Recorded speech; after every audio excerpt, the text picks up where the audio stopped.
기도하겠습니다. 하나님 아버지, 주여 우리의 삶이 천국문을 향해 나아가게 도와주시옵소서. 주여 우리의 최종 심판이 주님의 멸망과 지옥에 있지 아니하고 하나님의 상급에 있을 수 있도록 옳은 길 바른 길 주님이 주신 길 걸어가는 우리가 될 수 있도록 역사하여 주시옵소서. 예수 그리스도 이름으로 간절히 기도드렸습니다. 아멘. 오늘은 아모스의 말씀으로 지옥에 가는 사람들이라는 제목으로 하나님의 말씀을 전하고자 합니다. 성경에 보면은 특별히 요한계시록 성경의 마지막 책이고 인류의 모든 마지막 기록이 적혀 있는 예언서 요한계시록을 보면 진짜 지옥에 가는 사람들이 있습니다. 그럼 누가 지옥에 가느냐, 누가 천국에 가느냐? 요한계시록 22장 14절서부터 15절. 자기 두루마기를 빠는 자들은 복이 있으니 이는 그들이 생명나무에 나아가며 문들을 통하여 성에 들어갈 권세를 받으려 함이로다. 천국에 가는 사람들이 14절. 속죄함을 받은 사람들은 천국에 간다. 자기 두루마기를 빤다. 그게 속죄함을 받았다니. 자, 그럼 누가 지옥에 가느냐? 15절, 22장 15절. 개들과 점술가들과 음행하는 자들과 살인자들과 우상 숭배자 및 거짓말을 좋아하며 지어대는 자는 다 성 밖에 있으리라. 누가 지옥에 가느냐? 속죄함을 받지 못한 사람은 전부 지옥에 간다. 더 쉽게 말하면은 하나님을 믿는 사람은 천국에 가는 거고 하나님 없이 살아가는 사람은 지옥에 간다는 것입니다. 복잡한 건 아니죠. 그래서 우리는 이 본질을 잊으면 안 됩니다. 세상 사람들한테 물어보면은 착하게 살아야 된다. 뭐 이러겠죠. 뭐 법을 지켜야 된다. 뭐 이런 기타 등등 자기가 생각하는 선악의 기준이 다 있겠죠. 근데 성경은 딱 그냥 한마디로 얘기를 합니다. 예수 그리스도를 믿고 그의 피로 속죄함을 받은 사람은 천국, 아니면 지옥으로 간다. 이게 믿기가 힘든 거죠. 그죠? 기독교가 사람들에게 불편함을 주고 걸림돌이 되는 이유는 자기의 노력과 수고를 인정하지 않아요. 개인의 선행을 인정하지 않아요. 그런 것을 다 인정하지 않기 때문에 사람들은 이걸 받아들일 수 없는 교리라고 말을 하는 거죠. 그러나 성경은 천국 가고 지옥에 가는 그 분명한 이유를 오직 하나로 얘기합니다.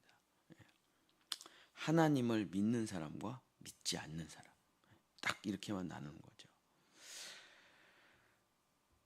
오늘 아모스의 이야기는 마치 지옥에 가는 사람들에 대한 최종 판결문, 마치 판사의 최종 판결문처럼 쫙 기록되어 있습니다. 그래서 다메섹에 대해서 심판한다. 두로에 대해서 심판한다. 암몬에 대해서 심판한다. 이런 식으로 쫙 심판문으로 나옵니다. 그 최종 판결문을 읽어보면 우리가 또 느껴지는 게 있죠. 자, 다메섹의 죄는 아모스 1장 3절. 다메섹의 죄는 아모스 1장 3절. 여호와께서 이와 같이 말씀하시되 다메섹의 서너 가지 죄로 말미암아. 서너 가지 죄라는 것은 진짜로 3개, 4개라는 뜻이 아니라 그 죄가 충만하다는 표현이에요. 충만하다. 죄로 말미암아 내가 그 벌을 돌이키지 아니하리니 이는 그들이 철 타작기로 타작하듯 길르앗을 압박하였습니다. 그래서 다메섹의 죄는 뭐냐면 하나님의 백성들과 전쟁을 일으킨 죄. 가사와 두로의 죄는 뭐냐? 하나님의 백성들을 끌고 가서 죽인 죄. 그래서 아모스 1장 6절 여호와께서 이와 같이 말씀하시되 가사의 서너 가지 죄로 말미암아 내가 그 벌을 돌이키지 아니하리니 이는 그들이 모든 사로잡은 자를 끌어 에돔에 넘겼습니다. 그래서 자, 이방인들 에돔, 암몬, 이제 두로 다 이걸 읽어보면 무슨 죄냐면 이스라엘을 괴롭힌 죄예요. 그들이 지옥에 가는 이유는 뭐냐면 이스라엘 백성들을 괴롭힌 죄로 그들과 전쟁을 일으키고 그들을 끌고 가서 자기의 노예로 삼고 그들을 핍박하고 그들을 죽이고, 그래서 이방인들의 모든 죄는 하나님의 백성들을 괴롭히고 죽이고 믿지 않은 죄가 그들의 죄입니다. 이 죄로 지옥에 가는 거예요. 다른 건 없어요. 뭐 못되게 살았다, 뭐 나쁘게 살았다, 그런 건 없습니다. 하나님의 백성들을 무시하고 핍박하고 죽인 죄. 자, 그러면 이스라엘 백성들의 죄는 무엇이냐? 아모스 2장 4절. 여호와께서 이와 같이 말씀하시되 유다의 서너 가지 죄로 말미암아 내가 그 벌을 돌이키지 아니하리니 이는 그들이 여호와의 율법을 멸시하며 그 율례를 지키지 아니하고 그의 조상들이 따라가던 거짓 것에 미혹되었음이라. 그래서 선택받은 이스라엘의 죄는 뭐냐면 하나님을 믿지 않은 거죠. 성경을 무시하고 율례를 지키지 아니하고 하나님을 버린 죄. 그래서 요한계시록, 아모스를 다 정리해 보면은 죄는 한 가지밖에 없습니다. 죄는 하나님을 믿지 않은 죄인데 그것을 약간 이스라엘 백성과 이방인으로 나눠 본다면 하나님은 이스라엘을 선택하셨어요. 그리고 그들에게 하나님의 말씀과 계시와 환상과 비전을 줘서 하나님의 뜻이 무엇인가를 이스라엘 백성들을 통해서 가르쳐 주셨습니다. 그리고 그 이스라엘 백성들을 통해서 열방의 복음이 흘러가게 되는 거예요. 그래서 이스라엘의 죄는 하나님의 말씀을 무시하는 거예요. 하나님의 말씀대로 살질 않는 거예요. 그게 이스라엘의 본질적인 죄입니다. 이방인의 죄는 뭡니까? 이스라엘 사람들이 전하는 하나님의 말씀을 무시하는 거예요. 이스라엘을 무시하는 거죠. 결국 이 두 가지 죄로 인해서 사람들은 지옥에 가게 된다. 자, 요한복음에 아주 간단하면서 굉장히 중요하고 심오한 내용이 있는데 성령이 오시면 우리에게 절대로 잊지 말라고 책망하는 말씀입니다.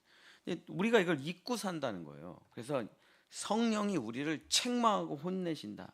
요한복음 16장 8절서부터 10절. 이건 잊으면 이제 지옥에 가는 겁니다. 이걸 잊으면 그가 와서 죄에 대하여, 의에 대하여, 심판에 대하여 세상을 책망하시리라. 그러니까 성령의 책망이라는 거예요. 너희들이 이거를 너무 무시한다는 거예요. 너희들이 이걸 너무 멸시한다는 거예요. 너희들이 이거를 소중하게 생각하지 않는다는 거예요. 그 너희들은 이거에 대해서 잘 모른다는 거예요. 아무것도 뭔 말을 하는지. 그러면서 책망하시는 얘기. 요한복음 16장 9절. 죄에 대해서 너희들은 좀 혼나야 된다. 죄에 대해서 너희들은 아무것도 모른다. 잊지 마라 하고 책망하시는 내용이 뭐냐면 죄에 대하여라 하면 죄는 뭐냐? 하나님을 믿지 않는 게 죄다. 실수하고 넘어지고 자빠지고 뭐 그런 게 죄가 아니에요. 성경이 말하는 죄는. 죄는 하나님과 관계가 끊어진 게 죄다. 하나님과 관계가 끊어지면 당연히 타락한 삶을 살아갈 수밖에 없는 거죠. 그래서 죄에 대하여라 하면 하나님을 믿지 않는 것. 또 의에 대하여 책망을 받는 의.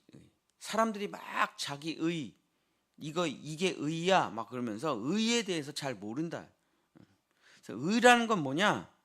내가 아버지께로 가니 너희가 다시 나를 보지 못하며. 의에 대하여라 하면 오직 예수 그리스도밖에 없다. 의라는 거는 예수 그리스도의 십자가밖에는 없어. 나머지는 다 의가 아니에요. 공로는 오직 예수 그리스도께서 우리를 대신해서 죽어주신 이 공로. 나머지는 다 공로 없음이에요. 그걸 잊지 말라고 책망하신다. 16장 11절 심판에 대해서 책망하신다. 사람들이 이걸 잘 모르고 잊고 산다. 심판에 대하여라 함은 이 세상 임금이 심판을 받았습니다. 그러니까 심판이라는 거는 최종에 나타나는 결과가 아니라는 거예요. 너희들이 그걸 잊는다는 거예요. 그냥 한번 살아봐. 내가 마지막에 어떻게 되는지 한번 가르쳐 줄게. 이게 아니라는 거예요. 심판이라는 것은 즉시로 임한다. 이게 즉시로. 내가 그러니까 내가 예수를 안 믿어요. 내 마음대로 살아요. 정욕대로 살아요. 자, 이렇게 살면 어떻게 되지? 그래, 한번 끝까지 살아보자. 뭐 잘 될 수도 있고 안 될 수도 있지 뭐. 그런 게 아니고 하나님을 선택하지 않는 순간 그 사람은 그 즉시 지옥 판결을 받은 거예요. 나머지 인생을 살 필요가 없어요. 그냥 어차피 이 지옥 판결이라는 게 변하지가 않는다. 너희가 이걸 잊고 산다는 거예요. 그러니까 도전이라는 걸 해봐요. 도전. 사람이 하나님 없이 한번 살아보자. 혹시 모르잖아. 잘 될지. 이런 거는 없다 이거예요. 왜냐하면 하나님을 믿지 않는 그 순간 바로 그냥 심판이 지옥 판결이 그냥 바로 떨어져 버린다. 이미 심판을 받아. 살아볼 필요가 없어요. 자, 그래서 성령님께서 죄와 의와 심판에 대해서 너희들 너무 모른다. 그래서 이것을 책망하신다. 그게 뭐 요한계시록, 아모스, 요한복음 다 똑같은 내용이고 성경 전체가 다 똑같은 내용입니다. 사랑하는 성도 여러분, 말씀을 마치겠습니다. 자, 선택받은 사람이 있습니다. 주님의 부르심을 받아 주의 종으로 선택을 받은 사람이 있어요. 뭐 저 같은 사람도 있고. 자, 부르심을 받아 주의 종으로 주님의 사람으로 선택을 받은 사람은 하나님의 말씀을 끝까지 믿는 것이 가장 중요한 거예요. 그걸 못하면 지옥에 가는 겁니다. 목사들은 왜 지옥에 가느냐? 하나님의 말씀대로 올바르게 그 하나님의 말씀을 전하고 그 하나님의 말씀대로 살기 위해서 모든 것을 바치지 못하면 지옥에 가는 거예요. 자, 근데 직접적으로 부름을 받은 건 아니에요. 주의 종은 아니에요. 그런 사람들은 어떻게 사는 거냐? 주의 종이 전하는 말씀을 무시하면 지옥에 가는 거예요. 이 두 가지가 아모스의 기록이 되어 있습니다. 이스라엘 선택받은 이스라엘 백성은 하나님의 말씀을 지키고 그 말씀대로 살면 천국에 가는 거고, 이방인들은 이스라엘 백성이 전한 그 말씀을 무시하고 그들을 핍박하고 죽이면 지옥에 가는 겁니다. 결국 이걸 놓치면 우리는 진짜 하나님이 전혀 계시지 않은 곳, 나 하나님 필요 없어, 난 그냥 내가 알아서 살 거야, 그러면 하나님이 없는 곳에 마지막에 들어가게 된다. 거기가 이제 지옥이 되는 것이죠. 사랑하는 본향의 성도 여러분, 결국 우리의 인생이라는 거는 점수를 따는 인생이 아니에요. 내가 좀 착해져야지, 의로워져야지, 영향력 있는 사람이 돼야지, 선한 사람이 돼야지, 이런 걸로는 천국에 갈 수가 없습니다. 오직 우리가 천국에 가는 유일한 이유는 뭐냐? 하나님과 내가 붙어 있느냐, 예수 그리스도라는 그 나무에 내가 접붙임 바 된 나무냐 아니냐, 오직 이거 하나입니다. 접붙여져 있느냐, 연결돼 있느냐, 믿고 있느냐, 잘했느냐 못했느냐가 중요한 게 아니라 붙어 있느냐 붙어 있지 않느냐가 핵심 키포인트라는 겁니다. 근데 우리가 인생을 살아가면 우리의 인생의 대부분은 다 잘했느냐 못했느냐로 거의 판가름 나려고 살아가게 되잖아요. 우리 인생은 잘했느냐 못했느냐가 우리 인생의 판가름이라고 우리가 생각하면서 살아간대. 그래서 잘하려고 살아가요. 잘해보려고. 근데 하나님은 그런 건 중요하지 않아요. 잘했느냐 못했느냐는 중요하지 않아요. 하나님은 참석했느냐 참석하지 않았느냐, 오직 이거 하나로 판가름을 내리신다는 것입니다. 사랑하는 본향의 성도 여러분, 참석이 중요한 거예요. 참석. 어느 때는 잘할 수도 있고 어느 때는 못할 수도 있지만 꾸준히 하나님을 신뢰하고 그 뿌리에 붙어 늘 하나님께 붙어 있고 하나님의 예배에 참석하는 사람, 하나님의 회개에 참석하는 사람, 하나님의 뜻에 참석하는 사람이 중요하다. 그래서 기독교 복음의 핵심이라는 게 뭡니까? 노아의 방주에 타는 거죠. 어디에 탔느냐, 빨리 탔냐, 늦게 탔냐 중요하지 않아요. 탔느냐, 안 탔느냐가 중요해요. 어린 양의 피를 발랐느냐, 안 발르냐가 중요해요. 되게 잘 바른 사람도 있고, 뭐 엉성하게 왜 이렇게 대충 발랐어? 뭐 이런 사람도 있고, 뭐 별의별 사람이 다 있겠죠. 그러나 하나님은 잘 발랐느냐, 못 발랐느냐 중요한 게 아니고 발랐느냐, 안 발랐느냐로 판가름이 난다는 것입니다. 사랑하는 본향의 성도 여러분, 되게 잘하는 것도 중요하겠죠. 그러나 참석이 중요하다는 이 하나님의 말씀을 기억하시면서 늘 하나님께 붙어 있어 천국 백성, 천국에서 만나보자. 천국에서 만나는 백성들 되시기를 예수님의 이름으로 간절히 축복합니다. 기도하겠습니다. 주님, 꼭 붙어 있게 주님 도와주시옵소서. 때로는 비바람이 불고 파도가 치고 모진 풍파가 흘러가지만 그래도 주님의 옷자락을 꼭 붙들 수 있도록 역사해 주시옵소서. 주여, 주님의 예배에 죽는 그날까지 참석하게 도와주시고, 때로는 예배당에 나와서 조는 날도 많고, 때로는 마음이 답답해서 예배에 집중하지 못하는 날도 많고, 때로는 성경을 읽지만 무슨 말인지 하나도 모르는 날들이 수도 없이 지나가지만, 때로는 낙담과 좌절 가운데 교회를 다닐까 떠날까 수없이 많은 날들을 고민하지만 그래도 끝까지 주님을 붙들고 주님의 전에 참석하고 주님과 함께 동행하는 우리 본향의 성도들 돼서 주여, 내 평생에 주님과 동행하였사오니 주님의 그 회의에 참석하였사오니 주님께서 영원한 주님의 나라로 부르는 그 귀하고 복된 삶을 살아가는 우리 본향의 성도들, 우리 자녀들 될 수 있도록 축복하여 주시옵소서. 여호와는 내게 복을 주시고 너를 지키시기를 원하며 여호와는 그 얼굴을 내게 비추사 은혜 베푸시기를 원하며 여호와는 그 얼굴을 내게로 향하여 드사 평강 주시기를 원하노라. 아멘.